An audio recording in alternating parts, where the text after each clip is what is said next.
All right, so this whole section we're building into, this is where he definitely plays, when Manuel Miranda plays fast and loose with the timeline of historical events.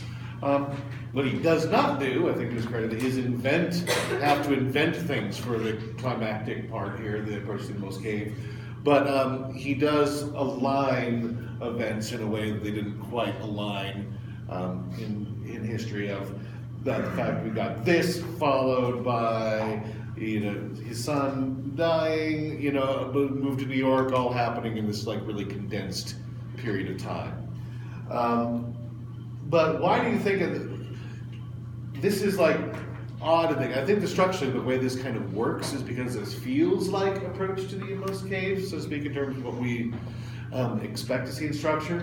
But I call it two supreme ordeals, really, because he's got two separate events.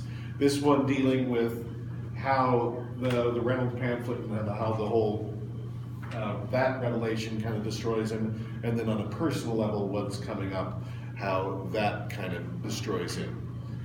What else do you see going on in this series of songs we just listened to?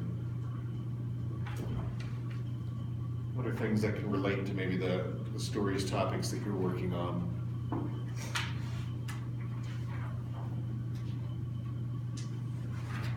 Yeah. I could throw out an idea, like maybe it's going to another climax in the story, maybe, and it's just really leading up to this point. Yeah. It's climax. I think the biggest takeaway, again, still like always, is don't be afraid, if you need to mess with the order of events to get to the truth of what you're trying to tell.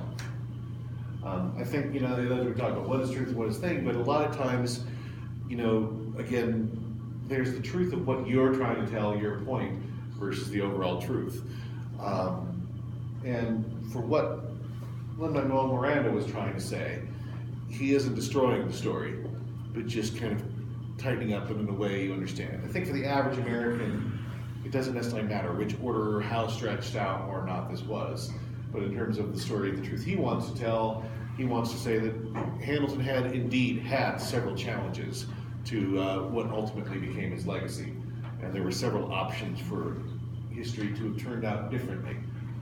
And arguably, this isn't really changing an event. It's just allowing a moment to reflect. And that's certainly something that could have happened, that he was reflecting on the past at this time. And so that's sort of, like, there's one thing to sort of take a dramatic liberty and sort of create an event at a different time. But this is another option, which is just to allow a character to reflect back at a moment that is very useful for you to show that that's an obstacle they're overcoming. Yeah, and what you say again? The fact that he uses this late in the game to go into a lot of backstory. Yeah. He didn't bog down the beginning with all that backstory of the fact that a hurricane destroyed his town, that he passed the total strangers, helped him move and get to America. All this stuff is revealed at this point, and tied in dramatically to a way that, did he let all these people down that trusted? So there's lots of places you can get in your backstory, if you understand. You don't need to front load it all, and you can dole it out in pieces, and it's much more interesting, leave the audience wanting more. Okay, we're going to go through the next portion of this, the Supreme Ordeal.